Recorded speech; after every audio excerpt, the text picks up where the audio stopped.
Okay, Hola. I started the Zoom. Hola Carlos, ¿qué tal? ¿Pudiste conectarte? Hola Jessy, ¿cómo te va? ¿Cómo estás? Bien, bien, bien. Me alegro. Qué bueno que resolviste el problema porque no nos habíamos dado cuenta. Y empecé a dudar porque tengo familia del otro lado de la cordillera y sé que hay una hora de diferencia. Sí. Gracias porque bueno, no lo teníamos ahí sin darnos cuenta, así que bueno, gracias. ¿Cómo andás vos, Jessy? ¿Todo bien? Sí, bien, por lo menos, todo bien. Ajá. Me alegro verte y verte bien. Bueno, gracias, igualmente. ¿Sin bichos? ¿Estás sin bichos? Y por ahora vengo zafando, sí. Venís zafando, estamos todos zafando, pero está horrible la situación, sí. Sí, la verdad que sí. Yo estoy podrido, Jessica, de estar en casa hace un año que no voy al campo. Sí, estamos todos parecidos. Bueno, Carlos, te dejo que voy a Dale, empezar dale. a admitir la gente Dale.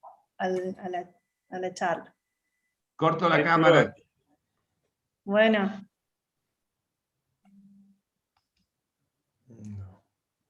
Hola, Kirk. Kirk, do you hear us? How are you doing? Pretty good. How are you? Good to see you. Yeah, long time. You Yeah. survived COVID? What's that? You survived COVID? Oh, yeah. Yeah. Good. They haven't caught up with me yet. You're vaccinated yet, or? Oh, yeah. I had my second shot in the middle of February. Oh, good. Okay. So now back to party. Yeah.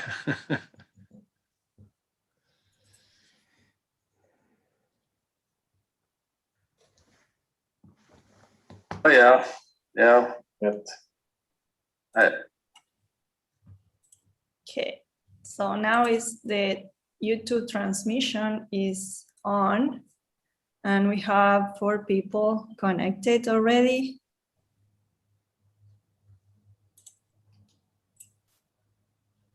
And so we have still 4 minutes to start.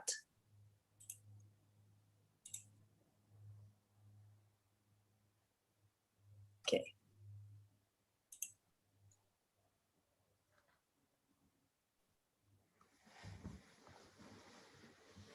I will send some message to the people connected to YouTube.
Jocelyn, now you are a co-host.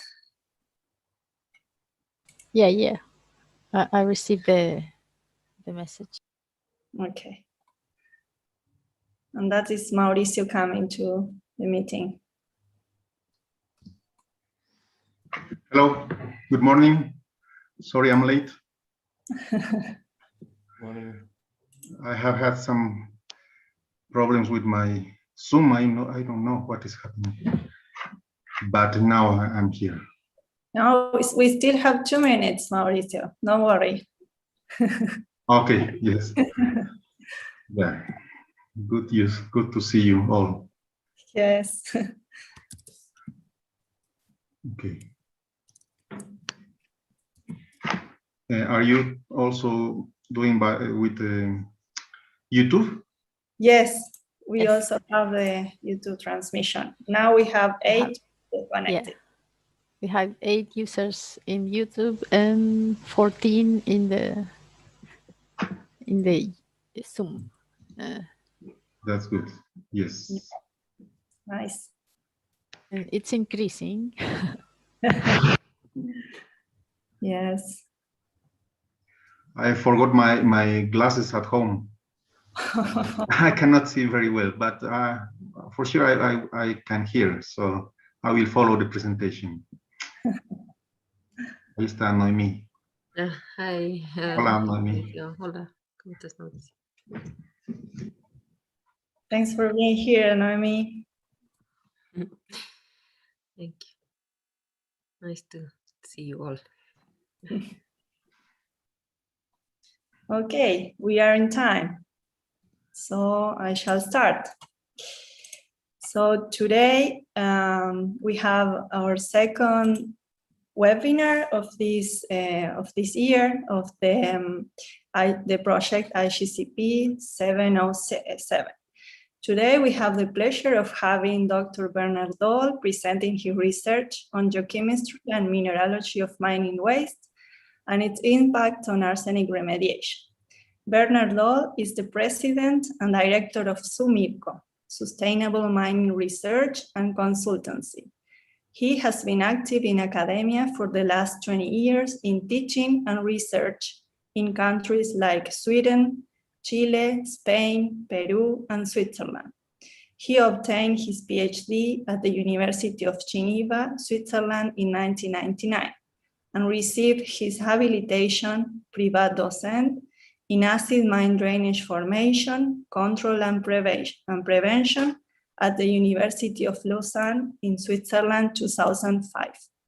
The main focus of his research and consulting activities is the mineralogy and geochemistry with applications related to the characterization, control, prevention, and remediation of environmental pollution.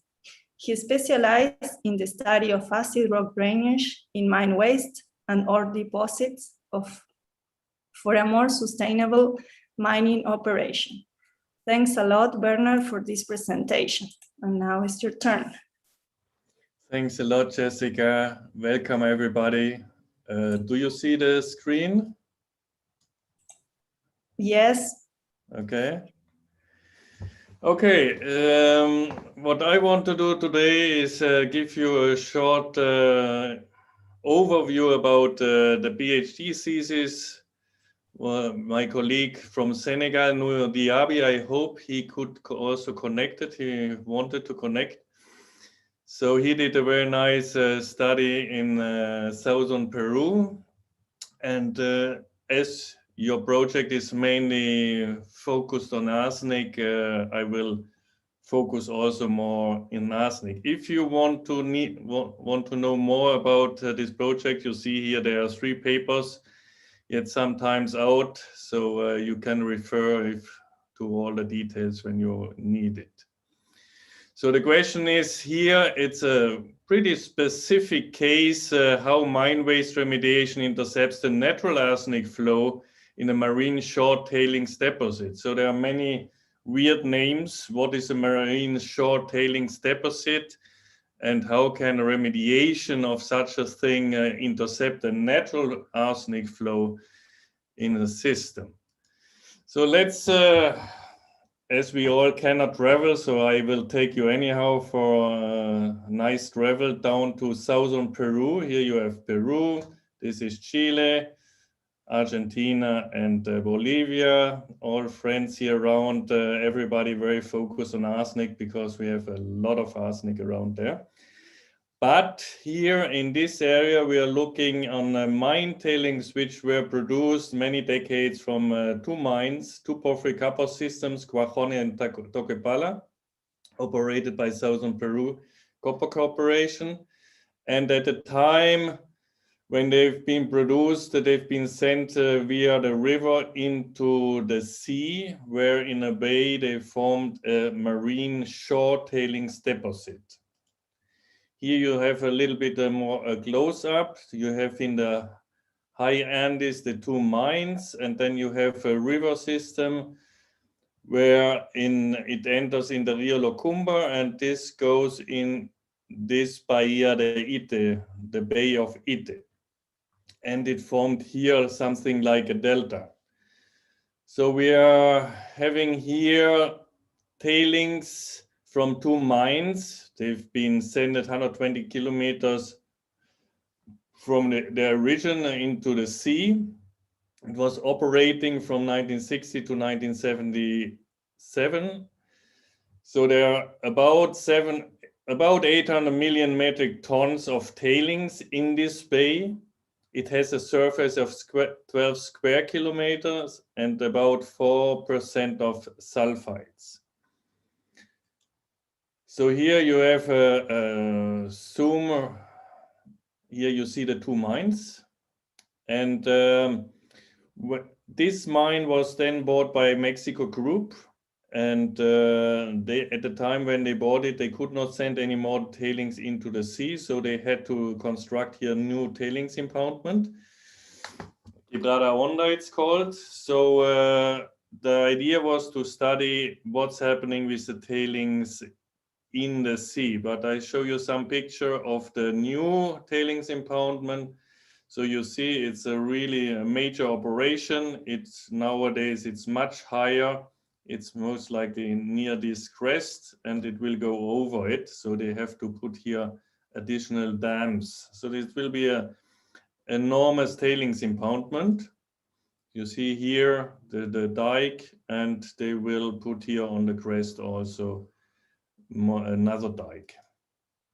Just to get a dimension of the tubes, the tailings are transported, and here they are just putting up the line to expand the operation. But let's go to the sea, and this is a specific case. You see here everything what is in here are the tailings. So this line, I hope you can see my cursor, is the original shoreline, and all these are the tailings, and the wave action distributed here in a surface of 12 square meter.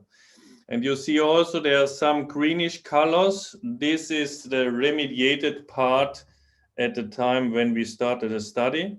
And here you have gravel terraces. What we have a transition from a marine sedimentary system into a terrestrial system with evaporation horizons. So we have in these gravels also partly horizons of anhydrite and halite. And what you see here, this left part of the river here is coming in the Locumba River. The left part is green because the local communities, they make since the 40s agriculture there. And they use the water, they take it, the natural water from the Locumba River, they take it further upstream and distribute it here. On the southern part, they did not do this. Now, after this study, they wanted to expand also the southern part. But the result is in this more than 60 years of agriculture, that the groundwater level in these terraces is very high, is artificially elevated in respect to the natural level, what is here in the unused agricultural part. So the result of this is that this water here infiltrates into the tailings. And this water from the Locumba River is slightly alkaline. It has a pH of 8. And the important thing here is it's naturally enriched in arsenic. It has about 500 micrograms per liter of arsenic. That's the natural background. And then it's infiltrating here into this remediated tailings system. And the question is now, what is happening there with this natural flux? And I can tell you yet, these tailings here they are very poor in arsenic. They have some milligrams per kilogram. Let's around 8 milligrams per kilogram. So it's really not the source, the tailings. The source is the natural water inflowing into the system. So this is what is looking like when it's oxidizing these tailings. You have here the oxidation products, the effluent salts. We're in the Atacama Desert. Here behind you see the sea. This is a photograph of the delta. So the delta is slightly elevated in respect of the rest of the tailings.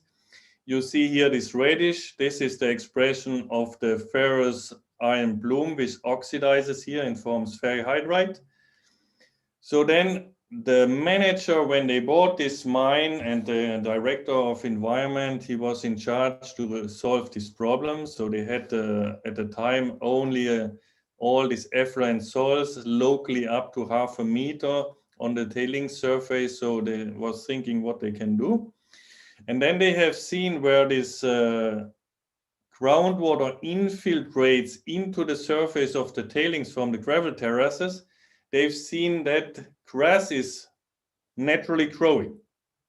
So what they did was nothing more than using this process and making like small cells, flushing them with the water, and then after time plant this grass. And so with time they produced a wetland on the formerly oxidized tailings. So now here, then of course they had to increase, they produce small dikes at the shoreline in order to be able to increase the water level to maintain the system as saturated as possible. And you see here, there are a lot of birds. It's now a stopover for the migration of the birds from south to north. So it's the biggest anthropogenic wetland, and also the biggest wetland at the coast of Peru. It's highly productive when it has enough water. So the question was now, it's looking very nicely, but is it working? Has it an effect for remediation? What can we learn from this system? So they also organized always a welcome assemblage. So a lot of bioproduction there, a lot of biodiversity, enormous amount of birds. So this is how it looks. It's very typical, more or less. You have fine-grained tailings. They are oxidizing due to the fact that we have we are in the Atacama Desert or coast desert from southern Peru. So part of the Atacama. You have a capillary transport towards the surface of the solutes, and then you form the effluent salts. And here you see the production of the iron hydroxides, and you have low pH, therefore you can mobilize most of the metals towards the surface. And the interesting thing here is, as it's so freshwater saturated, you have mainly sulfates, not a lot of chlorides. You would think we are close to the sea, but there are, due to the highly hydraulic gradient, the system is nearly completely freshwater saturated. There is an empiric formula which gives you an idea. If you have the water, the head 1 meter above the sea level, then the seawater, freshwater interface in the groundwater is about 40 meters below. So therefore, the main tailings are freshwater saturated. Only at the very shoreline you have the possibility of seawater ingression. So these are the minerals. You have chlorides, but mainly sulfates. You have some atacamite eocalcite, but it's mainly calcite overtite, as it's a porphyry copper, so you have quite some copper minerals, but mainly major cations, sulfates, the typical variety you would expect in this. You have jarosite, you have schwertmonite and goethite in the oxidation zone.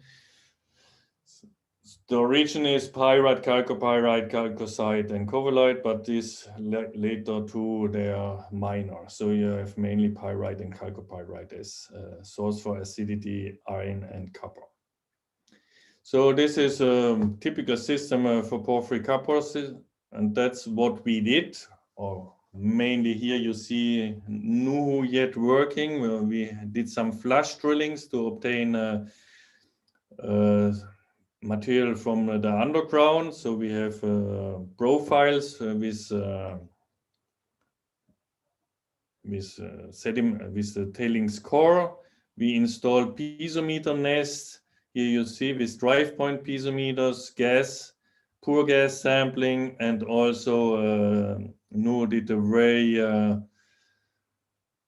detailed microbiological study additional, which is also in a paper specifically published.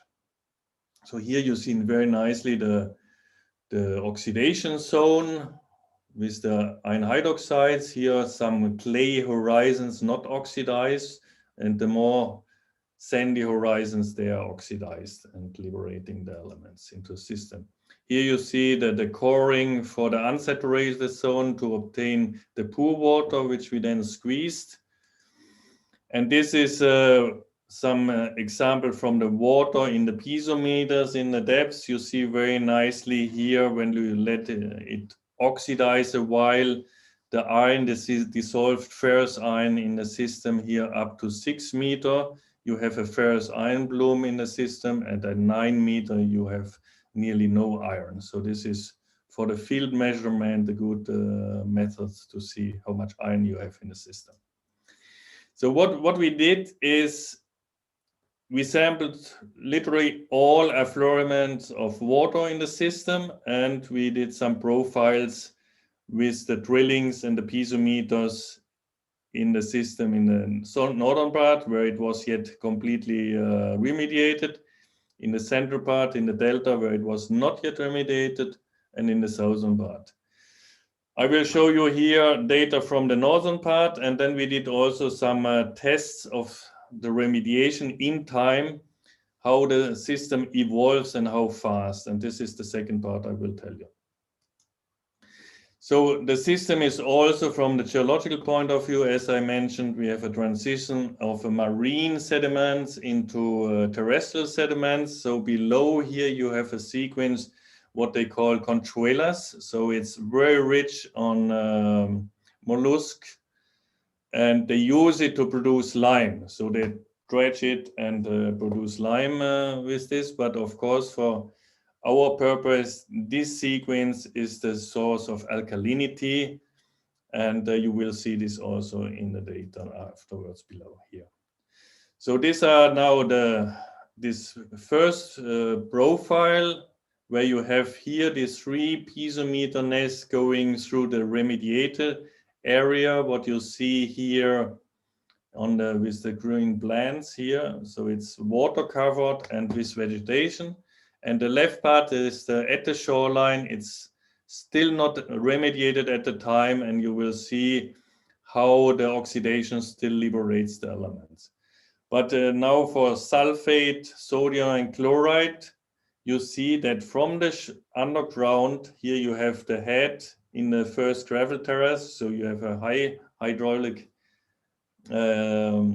gradient which pushes the fresh water towards the sea in the system. And here you see how high concentration of chloride, sodium, and sulfide come into the tailings from below. Okay.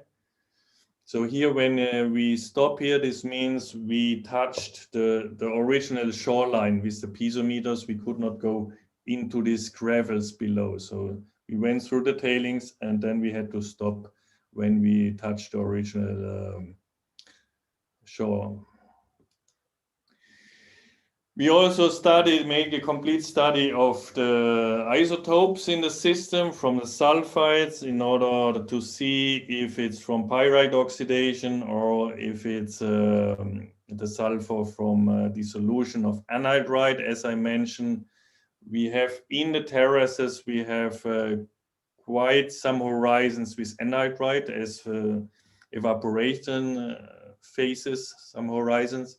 But we also have, and these two samples here, you see, we have hydrothermal sources coming into the Locumba River. That's data from quite up in the Andes on the origin of the Locumba River, showing that we have some hydrothermal activity which liberates sulfur with a signature of sulfides. And of course, these waters are rich in arsenic. So this hydrothermal activity is the source for the arsenic in the Locumba River. Okay. So this is more or less a hydrogeological model of the system. So we have here on the right side these gravel terraces with the horizons of anhydrite, which has a very positive signature. And here we have then the inflow of this groundwater interacting with the marine shells, which are the sources for NaCl, sulfate, and the major cations, which then infiltrate here below into the tailings. On the top, originally, you had a nice oxidation zone, and you might know below an oxidation zone in such a strategy, you have a ferrous iron plume, which is expressed here now with this bluish color. Now then you start remediation, and in remediating the oxidized zone, you reduce the system and you enhance this ferrous iron plume. And due to the hydraulic gradient, you push this ferrous iron plume towards the sea. And what's happening there when you push ferrous iron rich groundwater towards the sea, which is more oxidizing. So the groundwater has EH around 150 to millivolt. And here in contact with the shoreline, the EH is 400 millivolts. So you start yet partly to oxidize this ferrous iron, and results in a coating of the sands in the coastline, and they became reddish. At first, this area was named Bahia Blanca from the locals because it was a white. This is usually the tailings with the wave action is the fine mafic minerals they've concentrated and transported away, and you have as a rest you have mainly quartz, so it's a nice quartzy beach. And then this quartz was coated by the iron hydroxides forming from this ferrous iron plume. So after the remediation, they observed that all of a sudden the beach from whitish, it turned into reddish, which is a clear expression that you push the ferrous iron plume towards a more oxidizing system. And then after this enters the arsenic with the natural groundwater from the Locumba River. So now what is happening with the arsenic? So here again, the system. We did also some, or we had some surprises in some drillings that we have very deep down to 20 meters. What we first saw is oxidation zone where we had iron hydroxide coatings, but a 20-meter oxidation zone below wetland is a kind of weird. But then we had to drill to see what is below, and at the depth of 10 meters, we had a nice iron oxide rich horizon, which then we could see that there are also iron reducing bacteria at the interface, so that we can see that there was a reductive dissolution of this iron oxide rich horizon, and this resulted then in the impregnation of the tailings with the secondary produced iron hydroxides. And here you have the system, how the major elements and the arsenic enters into the system and flows towards the sea. Here you have this dike, what I mentioned first. So when you have 1 meter here above the sea level, you have more or less the seawater, freshwater interface 40 meters below. So this means when you have only half a meter, then it's 20 meters. So soon this can change when you have a problem with water supply here for the wetland. So if the water level is changing strongly to drought, then you will see effects and you will see it in the data afterwards. So again, let's have a look if this remediation worked from the remediation point of view. Here you see it's looking nicely. Here it's still oxidizing. And I want to show you some data. So here you see the pH and redox, and you see when it's still oxidizing, you have low pH in the oxidation zone, and below it's going up, and it's oxic conditions, and it's down, decreasing around 200 milliwatt. After remediation, it's vice versa. Then we have close to neutral pH and reducing conditions. So that's the purpose of a wetland. It's a reducing system, so you have no oxidation and less element mobility than in oxic system. So let's see what's happening with the elements. If we look, for example, for copper, zinc, and nickel, the divalent cations, you see in the still oxidizing conditions, it's liberating these elements due to sulfide oxidation and lower pHs, so it's mobile, these elements. And here, where you have reducing and reducing and neutral pH conditions, you see these elements are not anymore in solution. Only zinc, you know, zinc is the most mobile bivalent cation, can move slightly around if it's still below pH. But copper and zinc, it's fixed, it's sorbed or reduced as secondary sulfides. And if you look at iron, iron is mainly the source here in the oxidation zone due to pyrite oxidation or chalcopyrite oxidation. And here below you see this ferrous iron bloom. Yeah, this is typical for below the oxidation zone.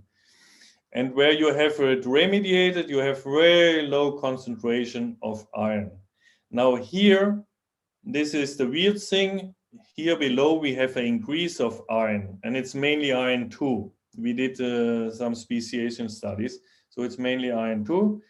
And as I said, due to this data, we had to understand what's going on, and we could convince the mine we need the drills. And we discovered that effectively in these steps where we discovered this increased concentration of iron and also manganese, not only iron. Therefore, it's due to a reductive dissolution of this natural horizon of iron hydroxide-rich minerals. Here you see some of these horizons. This is now higher, but 10 meters below we have something similar. You have to imagine iron hydroxide-rich areas, which then under the reductive conditions of the wetland will be suffer reductive dissolution and liberate the iron into the tailings pool water. And then pushed towards the sea, it's changed to more oxy conditions and you can start oxidation and hydrolysis. And therefore we have these coatings on the quartz grains. And now the interesting part for you is the arsenic. As I mentioned, the arsenic is coming in with very high concentrations, 0.5 up to 1 point something milligrams.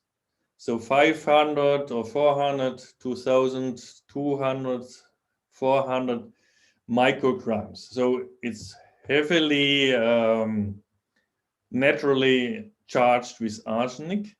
And then you see here, when it's oxidizing, you liberate also a little bit arsenic, but this we will see is not from the tailings.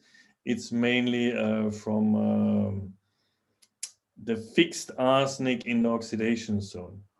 And here you see where we have this iron hydroxides coating in this drill, we have very low concentration of arsenic in solution. So here the hypothesis is that this iron hydroxides coating acts as a filter for the arsenic. The natural arsenic coming in encounters here these iron hydroxides coatings on the surface of the quartz, and then it's adsorbed. And this we could show with sequential extraction. Effectively, where we have the iron input, we have also more arsenic associated to the iron hydroxide leach. So effectively, we have in this area mainly the arsenic, at least half is still in the sulfides, or the rest is adsorbed on the iron hydroxides. And here in the upper part of the oxidation zone, you see also nicely that the arsenic at low pH conditions, as you know, is strongly adsorbed to the iron hydroxides. Okay, so the theory you can confirm here pretty nicely. So what was the effect of the remediation in Bahia de Ite? So we have this natural irrigation water, which is high in arsenic, slightly alkaline, used for the agriculture, and then with this high hydraulic gradient pushes into the tailings system. We have here below, we have the iron hydroxide rich horizon. And now we start the remediation. We change the system to more reducing and pushing this solution towards the sea. And here the arsenic is coming below. What's happening here, we're forming also by pushing or reducing the ferric iron into ferrous iron. We can push it towards the sea where it becomes re-oxidized and forms these iron hydroxide coatings. And then the arsenic is fixed here or is fixed here from the iron source below due to reductive dissolution.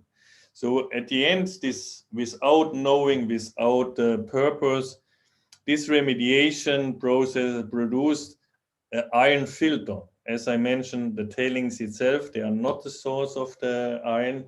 It's mainly due to the iron arsenic input with the Locumba water.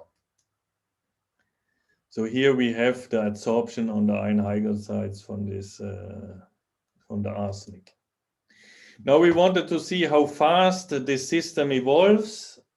Therefore, we did 2 cell tests. Here you see the piezometers below. So we have a complete profile to see how the system below is reacting. Here, this is the very moment when the water is coming in. Here you see all the effluent salts. They will be first dissolved. And then with time, you see here the water changes pretty in blue, a lot of copper. Here, this is Nu. At the start of his study, he was still laughing. Then there was a time of suffering. Now he's laughing again, I hope. And you see here after some time, when we yet planted the vegetation, you see the blackish color starting reductive sulfide reduction. Yeah, this is the first start. And then after 3 months, you see yet how the vegetation is growing. This is the cell at the coastline, very close to the shoreline. So it was easy to saturate this system. And we did then another, okay. Afterwards, we did another, in parallel, another cell in the delta, which was higher. So there we had more problems to saturate, and I will show you the result or the effect of if you cannot saturate such a remediation system. So this is first where it worked well. We could saturate it nicely. And then you see the evolution, for example, pH. Here at the beginning, this is 550 days, a little bit, 1.5 years more or less. So at the beginning, it was acid on the top, the oxidation of sulfides produced the acid environment. Below it was neutral.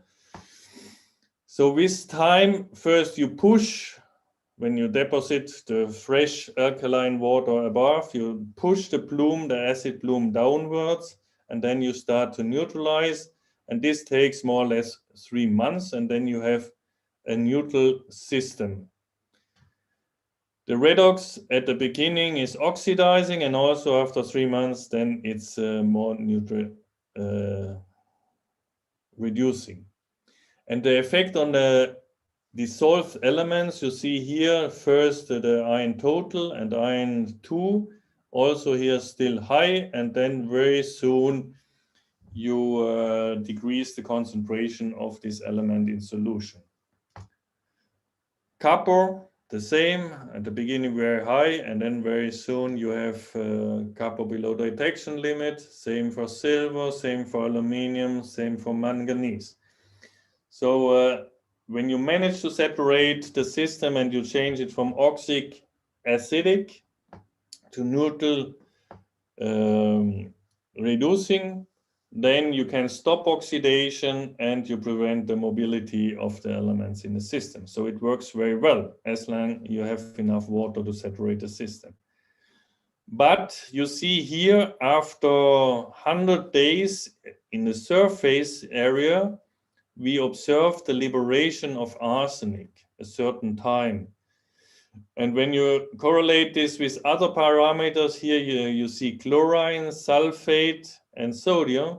So you see here simply this was a period of drought. So the groundwater level, the head of the wetland decreased. So there could be a seawater ingression into the system. And that's what you're seeing here with the greenish and reddish colors. So this is not sulfate due to oxidation, this is sulfate from the seawater. And this, of course, produced then in the oxidation zone where you have the arsenic adsorbed, because when you make the remediation in the upper part, you form these iron hydroxides, and here you adsorb the arsenic.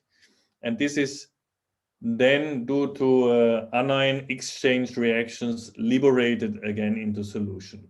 And then you saturate again the system, and then the arsenic is retained again. So you see, it's quite sensitive, this system. And here, this is the remediation cell in the delta. You see it's a little bit higher elevated. We did not manage to saturate it completely. It looks nice on the surface, it's water saturated, but below we did not manage to saturate it. So the groundwater level here was about around 3 meters. So there you can see nicely that even on the top, it's covered with water, it's a reducing environment, but in between, you still have oxidation going on, you still have acidification and low pHs, and therefore you have also the liberation of the cations of iron. You see here copper, silver, aluminum, manganese. So even if it looks nicely on the top, if you do not manage to saturate the system, then you will still oxidize below.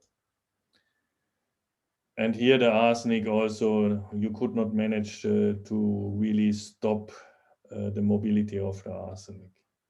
Okay. Okay, so the conclusions about this, the construction of the wetland on the oxidizing tailings induced a change from acidic oxidizing condition to neutral reducing condition, and this only in 3 months. So this resulted in a strong degrees of metal liberation and mobility. Arsenic in the system originates from the hydrothermal natural sources in the Locumba River, while the tailings in Bahia are very low in arsenic. So this is one exceptional case that we really can confirm the source of arsenic is not from the tailings. They are really extremely low in arsenic.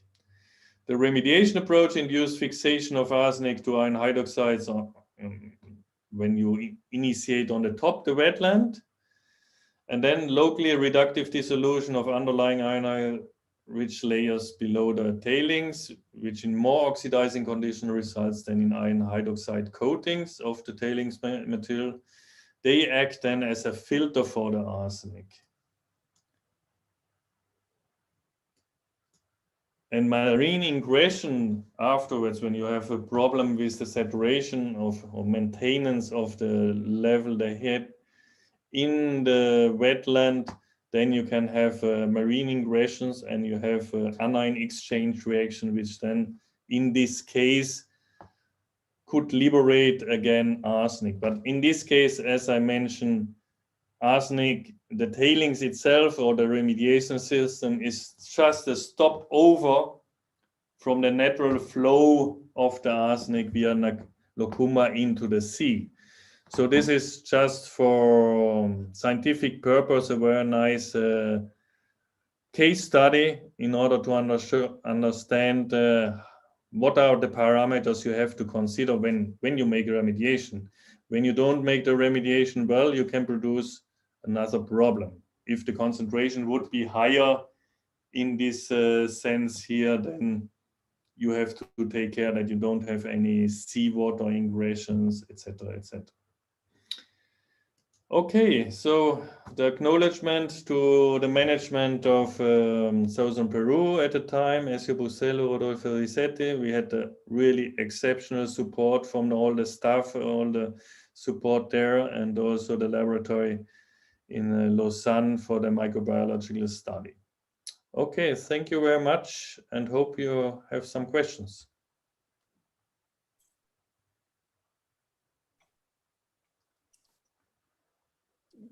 Werner, thanks a lot for this talk. I can't see you or me. Check now. I have to say, wait, stop sharing. Yeah. Now okay. Yes, now I can see you. Well, this is an amazing talk about a very complex system between the continental and tailings impoundments and also the influence of the ocean, the seawater. And I want to thank the people in the today in the webinar. We have 29 participants in Zoom and 20 in YouTube. So I want to ask the people if they want to turn on their cameras to ask the questions, so we can have a better interaction.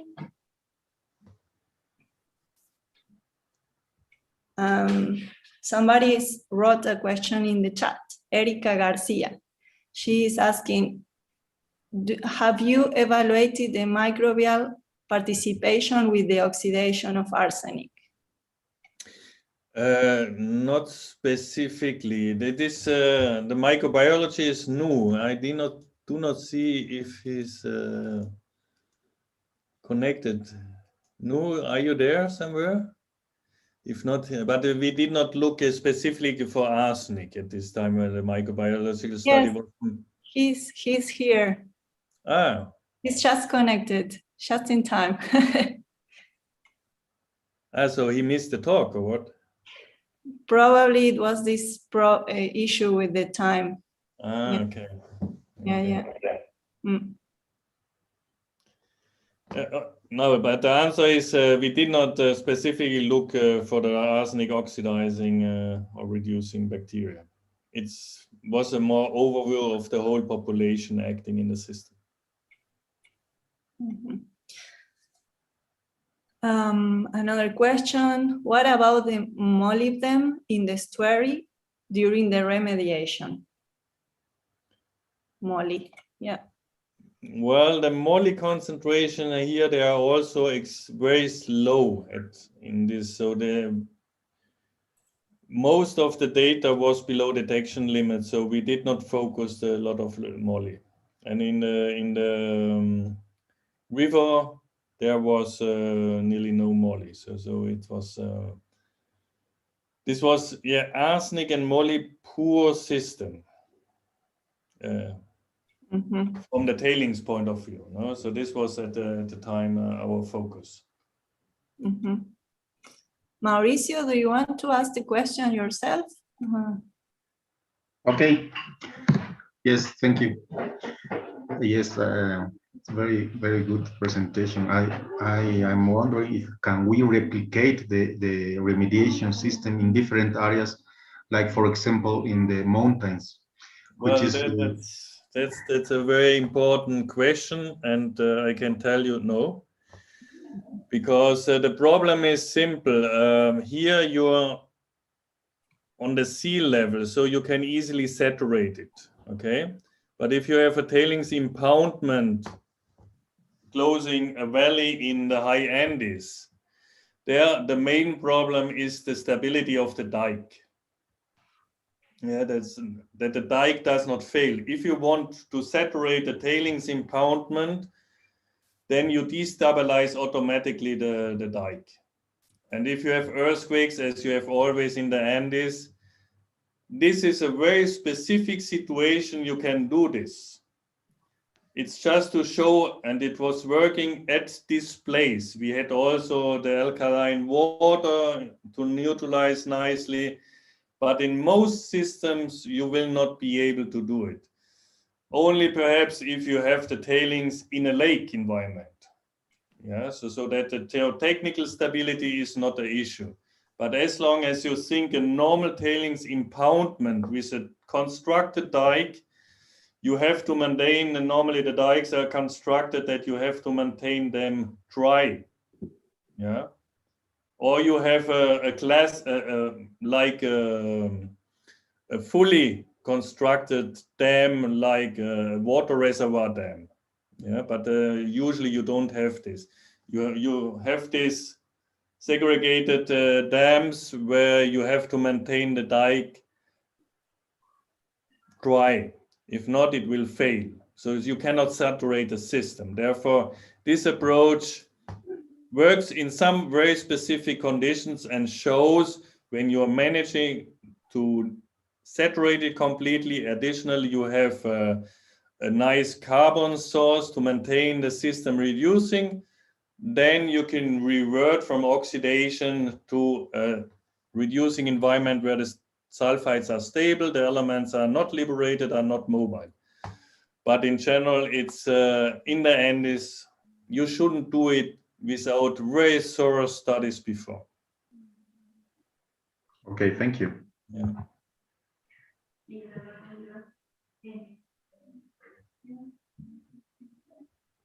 Bernard, I have a question. The arsenic input from this geothermal source was superficial or subsuperficial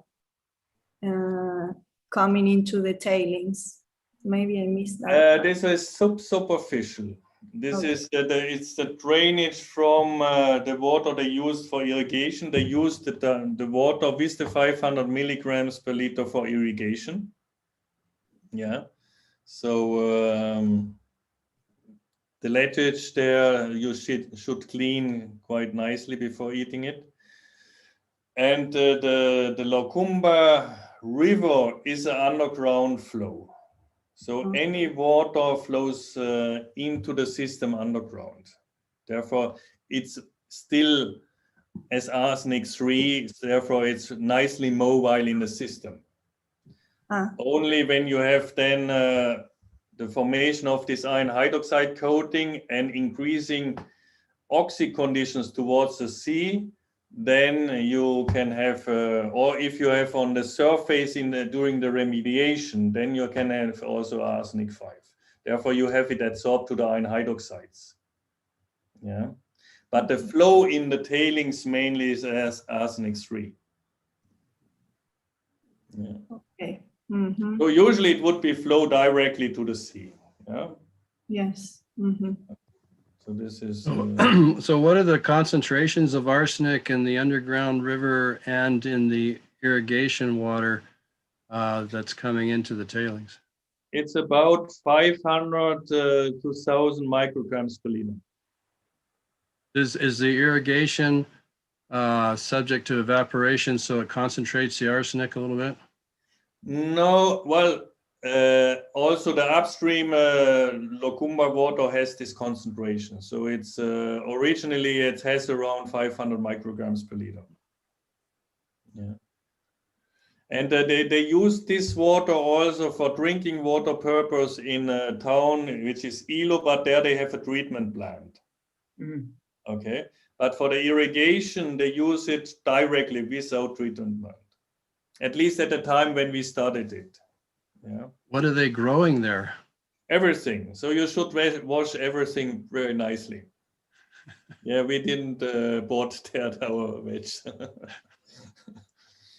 Yeah, that's how it is. And the source of water is mainly this river. Yeah, it's the only source because you're in the desert. Mhm. Yeah, it's nearly never raining, only every 7 years a little bit. It's still the Atacama Desert, so it's you can have a little bit of foggy area time in the year, but the water is coming from the Andes, high Andes, via this river downstream, and with hydrothermal sources in between, which brings in mainly the arsenic. Mhm. And what's the status nowadays of that site? Do you still? Well, after we finished our study, I heard that the wetland was burning. So there it was the problem that they wanted to extend also to the southern part to make more agriculture. So they needed more water, and then you have more evaporation, less water for the wetland. And also sometimes, depending who was in charge at the ministry, they prohibited, because there was always this fight between the mining company and the campesinos for the water. Yeah, and then sometimes, even due to the time, as yeah, it was shortly after we finished, there was they said they cannot use the water for the wetland. They had to send it directly to the sea. Yeah, so there. And after some years, I've heard that it was in the news that it was burning. So this means we had a drought again, and they didn't manage to maintain the system saturated, and then the grass was burned. Yeah, I don't know by purpose, but if the wetland is burning, means that it has not enough water. No, so there was obviously a management problem. Yeah, so. And we've seen as soon as you lower the level and it's getting drier, then it starts to oxidize immediately. Yeah, so if you don't manage the water level and you maintain it saturated, it will reoxidize immediately. So this is really a management problem. It works when you can manage it well, if you have enough water, the right water. But if, for example, state agency don't understand how it works and say, no, you have to send it direct to the sea, then you have a major problem. Yeah. Another example of the interactions between social political decisions and hydrogeochemistry. Exactly. So sometimes it was quite frustrating, but yeah, it's how it is. Yeah, so. I had a quick question about reducing conditions. You clearly showed how manganese and iron was being reduced, but it never went to sulfate reduction, I take it. Sulfate reduction only in the wetland at the surface. When this blackish dots around the plants, when they start to grow, you see nicely the sulfate reduction. But there below, no. There's no. It's not enough carbon, I guess. Yeah.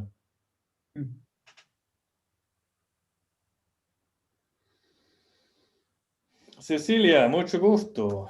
¿Qué tal? Bien. ¿Cómo estás tú? Bien, gracias. Lidia. Saluda a todos. Hi, Bernard. Hi, Cecilia. Do you have a question for Bernard? I didn't get on time to Bernard talk, so I'm afraid that perhaps my questions are not pertinent. Sorry.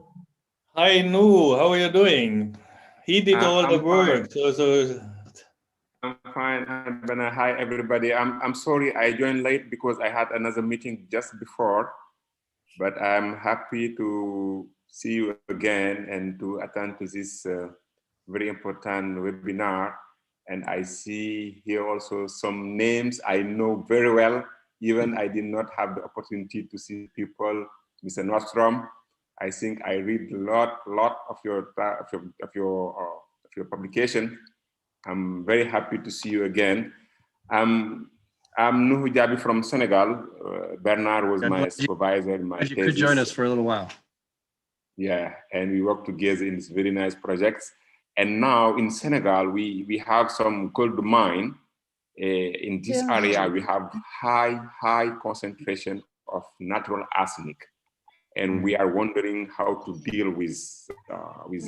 That we have very new mine, 10-year-old, not yet for the moment dealing with acid mine drainage, but we are trying to follow up with the mines.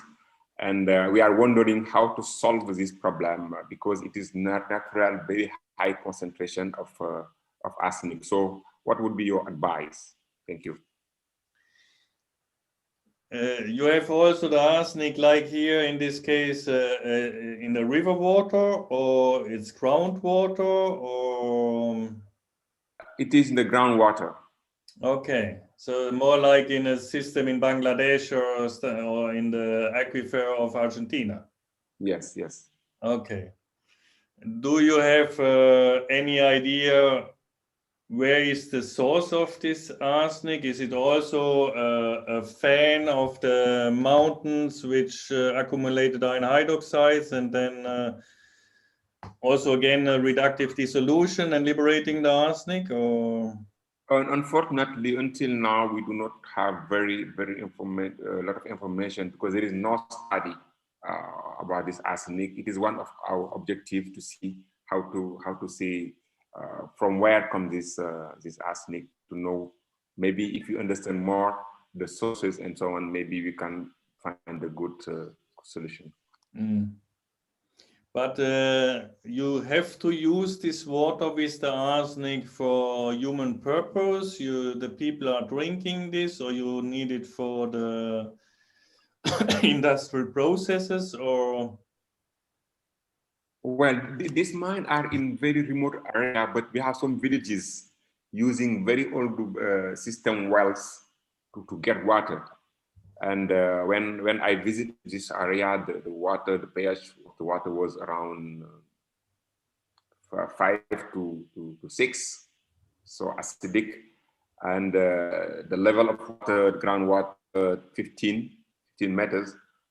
And some people are using this water, unfortunately. But mainly in the mine, they use in the process. It is in a very remote area. There is not a lot of people who are working there. But the problem is, from this area, after the rainy season, the water is flowing using the watershed and will get into the rivers. Mm. And the two main rivers, the Senegal River and Gambia River. Maybe it will be the main. But when you say that the groundwater has a pH 5 or 6, then you have active acidification at the moment. Possibly somewhere acid mine flowing in. Maybe we try several wells, and we see this acidic water and also concentration of metals. Okay. And how high is the arsenic? Well, we do not for these wells we do not measure arsenic for these wells. Okay. Yeah, there you have to try to find out if the arsenic is coming from this acidification, so means acid mine drainage, or is it a natural background in the aquifer? So this question you have to solve. Okay. We will continue the investigation on this topic and be in touch with you. Yeah. And Nohu, we invite you to the following webinar because we will continue talking about arsenic, and so it could also be interesting for your research. So yes, absolutely. Thank you. We will continue to follow. We will continue to follow up. we have the program. Thank you. Thanks. I have a question from Maria Aurora Armienta. Maria, do you want to ask the question yourself?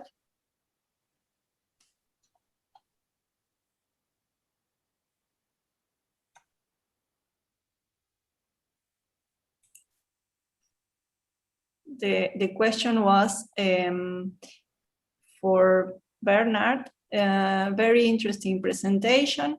Which sequential extraction method did you use? Well, we usually use, I developed one for porphyry Kappa systems. It's published in 2003, yeah.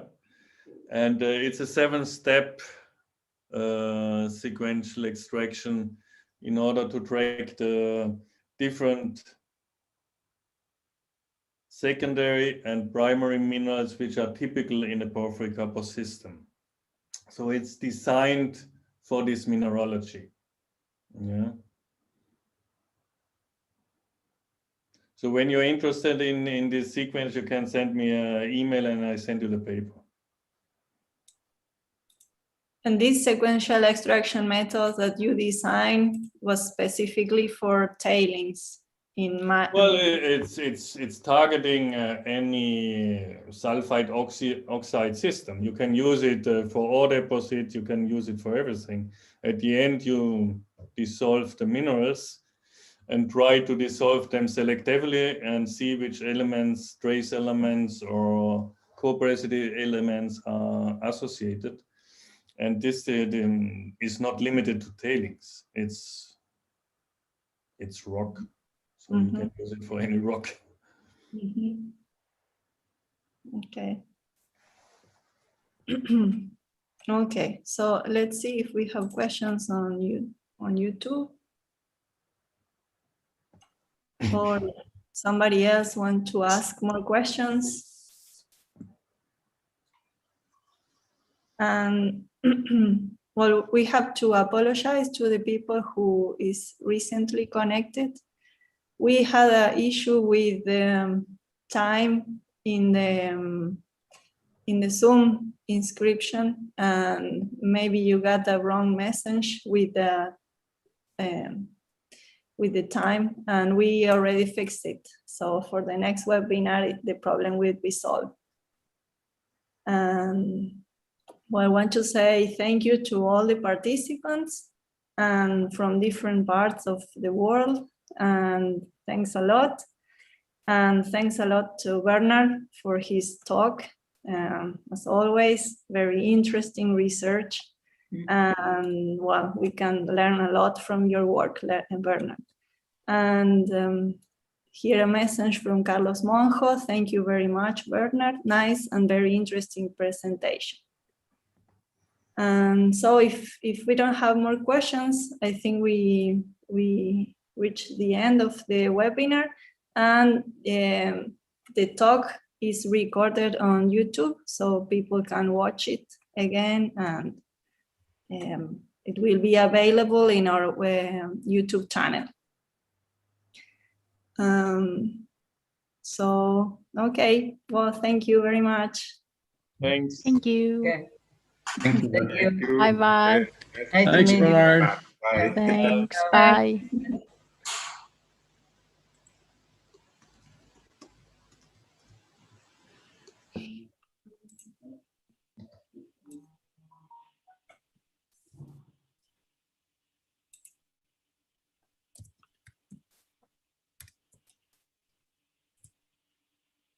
Ya, voy a apagar el YouTube.